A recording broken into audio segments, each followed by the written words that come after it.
El desastre de Le Mans fue un choque múltiple sucedido el 11 de junio de 1955 en el circuito de La Sarthe, cerca de Le Mans, durante la celebración de las 24 horas de Le Mans, en el que murieron el piloto Pierre Levesque y 83 espectadores. Es considerado la mayor tragedia de la historia del automovilismo. Sin embargo, la carrera no se suspendió y fue ganada por Mike Hawthorn, campeón de Fórmula 1 en 1958 junto a Ivor Webb. Durante la noche, el equipo Mercedes-Benz, que encabezaba las 24 horas de Le Mans, decidió retirarse de la carrera por orden explícita de la sede central de la marca en Stuttgart. Al día siguiente, bajo una fría lluvia y un ambiente aún más glacial, Hawthorn y Webb lograron para Jaguar su tercera victoria en Le Mans. En una imagen poco honrosa, el campeón Mike Hawthorn celebró la victoria con champán, pese a ser uno de los involucrados directamente en el accidente.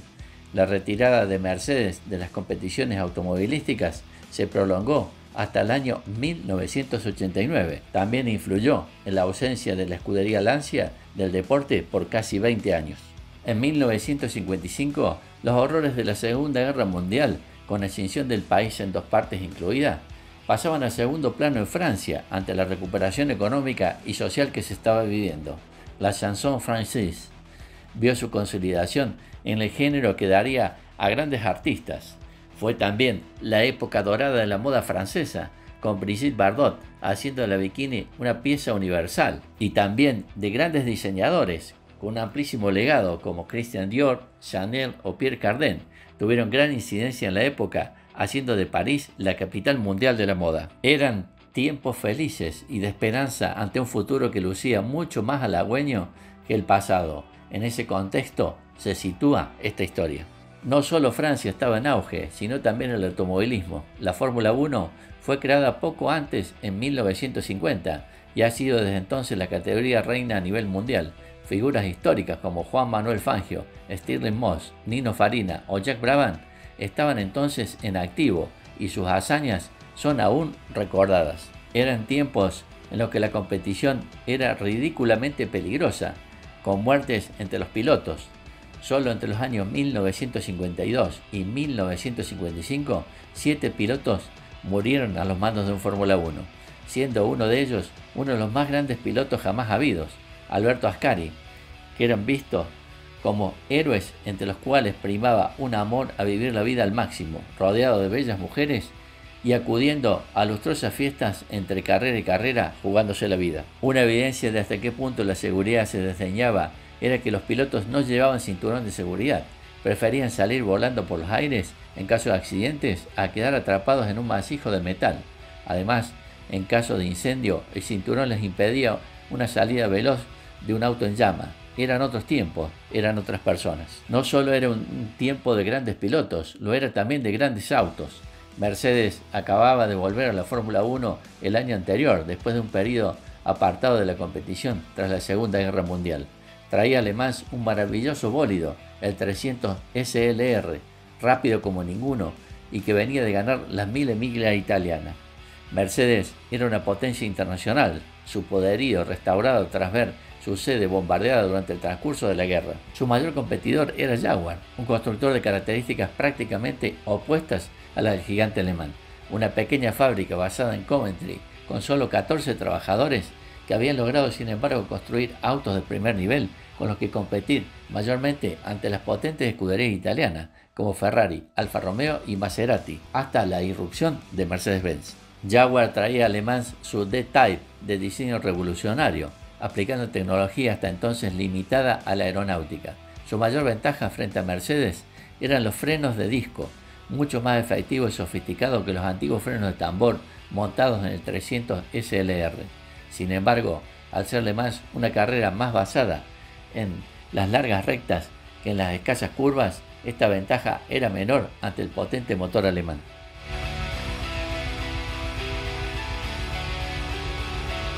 Era, en cierto modo, una pequeña guerra mundial desplegada sobre un tablero en forma de circuito de carreras. Alemania contra Inglaterra sobre terreno francés, una reminiscencia ineludible de lo sucedido en la década anterior.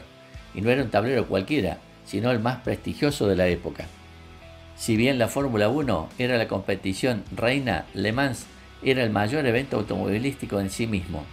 Más de 300.000 personas se abarrotaban en el circuito para presenciar el espectáculo de ver los mejores pilotos del mundo, conduciendo los mejores autos del mundo durante 24 horas seguidas.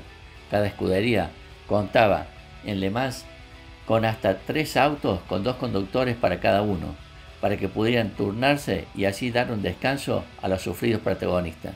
Estos son algunos de esos pilotos, en concreto los protagonistas de nuestra historia. Pierre Levegh, de Mercedes-Benz, polifacético francés que además de piloto de carreras, logró competir a gran nivel en tenis y hockey sobre hielo. Antes de 1955 había competido 3 veces en Le Mans, siendo la más épica en 1952, una carrera en la que renunció a ceder el volante al segundo piloto.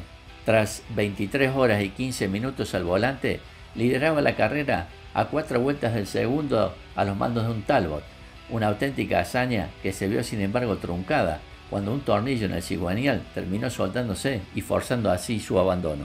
No fue del todo en vano, puesto que esa memorable actuación le valió un volante para pilotar un Mercedes-Benz como primer piloto en 1955, pese a contar ya con 49 años de edad. Algunos quisieron ver esto como un guiño de la constructora alemana a Francia, dándole un volante como primer piloto a un estimado piloto francés en la carrera gala. Y es que, a pesar de su carácter reservado, era un piloto respetado y querido no solo por los franceses, sino también por sus competidores. Mike Hawthorn, Jaguar, tras la marcha de Stirling Moss, uno de los mejores pilotos ingleses de la historia, a Mercedes, Jaguar eligió al prometedor Hawthorn como reemplazo de Moss en el papel de piloto número 1. El joven Hawthorn era el piloto de la época, que perfectamente podía presentarse a una carrera tras haber pasado una larga noche de alcohol y sexo sin dormir apenas. Se escondía sin embargo tras su conducta de bon vivant, una dura realidad poco conocida en la época. Al límite del fallo renal en sus 2 riñones, los médicos le pronosticaron 3 años de vida, los cuales Hawthorn decidió vivir al máximo. Con solo una victoria de Fórmula 1 en su haber, Le Mans 55 era una gran oportunidad para brillar sobre el todopoderoso maestro Juan Manuel Fangio. Juan Manuel Fangio, Mercedes-Benz, el mejor piloto de su época sin lugar a dudas. El carismático argentino se ganó todo el mundo con un buen hacer dentro y fuera del bólido. En 1955 tenía ya 43 años, pero seguía siendo con diferencia el mejor piloto de la parrilla. Elegante y suave al volante, aunque valiente como pocos, había quedado primero en el campeonato de Fórmula 1 en las ediciones de 1951 y 1954 y segundo en 1950 y 1952 y garantía del nuevo campeonato en 1955. Su reciente paso a Mercedes-Benz suponía el mayor cambio en el equilibrio de poderes en la élite del automovilismo mundial y venía a Le Mans con la victoria entre ceja y ceja, tras 3 ediciones en las que tuvo que abandonar debido a fallos mecánicos. Fangio no era un hombre que se sintiera cómodo sin saberse el mejor, y la mayor carrera de la época era una flagrante ausencia en su lista de logros. Venía solamente para ganar. Lance McLean, piloto inglés con mucha pasión por el automovilismo, pero con pocos logros en su carrera, quizás debido a que lo pasó pilotando autos producidos por Hersman and Houghton Motors, una escudería menor. Se presentó en Le Mans a los mandos de un Austin Headley 100S, evidentemente inferior a los autos pioneros de los anteriores 3 pilotos mencionados. Ese tópico manido y por lo general dolorosamente falso que reza lo importante es competir, era sin embargo cierto para Lance, feliz como nadie viéndose parte de semejante evento. John Fitch, Mercedes, piloto ingeniero americano. Fitch era el segundo piloto en el auto de Levegh, tercero en Le Mans en 1953 al volante de un Koenigsegg Chrysler. Era otro excelente piloto en la parrilla de Mercedes-Benz. Veterano en la Segunda Guerra Mundial como piloto en la Fuerza Aérea de los Estados Unidos. Pilotó un P-51 Mustang escoltando bombarderos estadounidenses y logró derribar un caza alemán. 2 meses antes del fin de la guerra fue el mismo derribado y tomado como prisionero de guerra. De vuelta de la misma, inició una carrera como diseñador y piloto de autos de carrera.